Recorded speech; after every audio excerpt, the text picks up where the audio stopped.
आवाज़ जो होती है वो बैठ जाती है। समझाते हैं, ज़ोर लगा के वो आवाज़ निकालते हैं।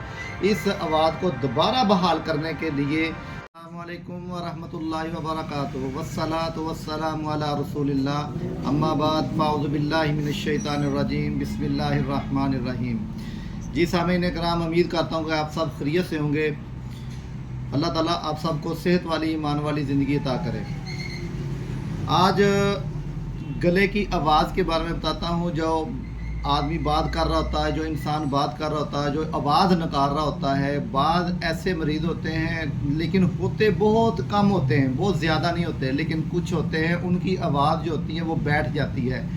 समझा देते हैं, वो समझाने के लिए वो इशारा भी करते हैं और इसके अलावा हल्की सी आवाज़ निकालते हैं, ज़ोर लगा के वो आवाज़ निकालते हैं। फिर अगले आदमी को समझ लग जाती है भी ये बात कर रहा है, यानी कि उस आवाज़ को, ये जो मैं बोल रहा हूँ, इस आवाज़ को दोबारा बहाल करने के लिए, इस आवाज़ को दोबारा सुनने के लिए आप ये नुस्खा इस्तेमाल कर सकते हैं। नुस्खा आप बनाएं, बहुत ही आसान सा नुस्खा है, मुश्किल भी नहीं है। इसको मुसलसल इस्तेमाल करने से जो आवाज़ इंसान की चले जाती है वो दोबारा इंशाल्लाह बहाल हो जाएगी। ये गले के अंदर बाद ऐसी शरियानें होती है, वो शरियानों की वजह से आवाज़ बंद जो हो जाती है, दब जाती है, शरियानें दब जाती हैं, उसकी वजह से वो आवाज़ का निकलना मुश्किल हो जाता है। इसके अलावा बाद मैदे की वजह से और ज़्यादातर खाने ऐसे खाने होते हैं जो चटपटे खाने होते हैं, जिसे फास्ट फूड कहते हैं, उनके खाने की वजह से भी ये आवाज़ जो होती है ना वो बंद हो जाती है। इनके लिए ये एक नुस्खा लेके आया हूँ, आप इस नुस्खे को बनाएं, इस्तेमाल करें, इंशाल्लाह इसका बहुत ज़्यादा फ़ायदा होगा। अब आएँ इस नुस्खे की तरफ आते हैं। ये नुस्खा नोट फरमाएँ। ये नुस्खा आप नोट फरमाइए। ये नुस्खा बहुत ही मुश्किल नहीं है, बहुत आसान है। ये नुस्खा देखें, ये देखें, ये है 7 मलट्ठी।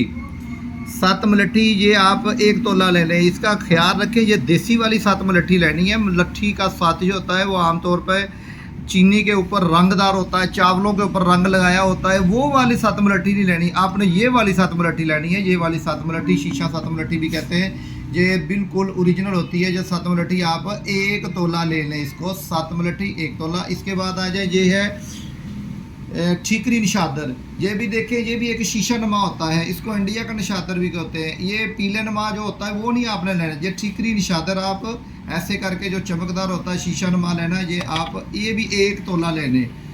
और इसके बाद आ जाए, ये सुहागा सफ़ेद। सुहागा सफ़ेद खिल किया हुआ, ये मुश्किल नहीं है। एक कढ़ाई में या एक तवे के ऊपर, जो रोटी पकाने वाला होता है तवा, उसके ऊपर थोड़ा सा सुहागा डाल लें। वो पहले पानी बनेगा, पानी बनने के बाद फिर वो खिल हो जाएगा। जब जैसे ही वो खिल होगा, फिर उसके बाद ये वाली शक्ल इख्तियार कर लेगा। उसको आप ऐसे करके मसल भी सकते हैं, मसल के भी ये देखें पाउडर हो जाता है। ये देखें ऐसे करके ये आपने 1 तोला आप ये ले लें। उसके बाद आ जाए, ये है कुश्ता अबरक स्याह। कुश्ता अबरक स्याह अगर आप बना सकते हो ठीक है, वरना कुश्ता ये हमदर्द कंपनी का ही आप ये कुश्ता ले लें। ये 4 चीज़ें आपने इनको क्या करना है, इनको आपस में अच्छे तरीके के साथ ग्राइंड कर लेना है, अच्छे तरीके के साथ मिक्स कर लेना है, बिल्कुल है पाउडर हो जाए। ये 4 चीज़ें पाउडर हो जाए। और बड़ा कैप्सूल, बड़ा जो कैप्सूल है, एक छोटा कैप्सूल होता है, एक बड़ा कैप्सूल होता है। जो बड़ा कैप्सूल है वो आपने इसको भरना है, वो आपने भर के वो इस्तेमाल करना। बड़ा कैप्सूल, उसको 00 भी कहते हैं। मार्केट में जाए ना आप, किसी दवाखाने से या किसी पंसारी से आप उनको कहें कि बड़ा कैप्सूल दे दें, 00 कैप्सूल दे दें। वो कैप्सूल आपने ये अच्छे तरीके के साथ इसको भर लेना है। और अब इसको इस्तेमाल कैसे करना है, आपने इस्तेमाल ऐसे करना है कि कावा बनाना है अपने, कलवंजी और सना मक्की का कावा। ये देखें, ये कलवंजी है, ये सना मक्की है, इनका कावा तैयार करें। इस कावे के साथ आपने ये कैप्सूल सुबह दोपहर शाम इस्तेमाल करनी है। आप इस्तेमाल करने के बाद इसका फ़ायदा लें इंशाल्लाह। खाना अपने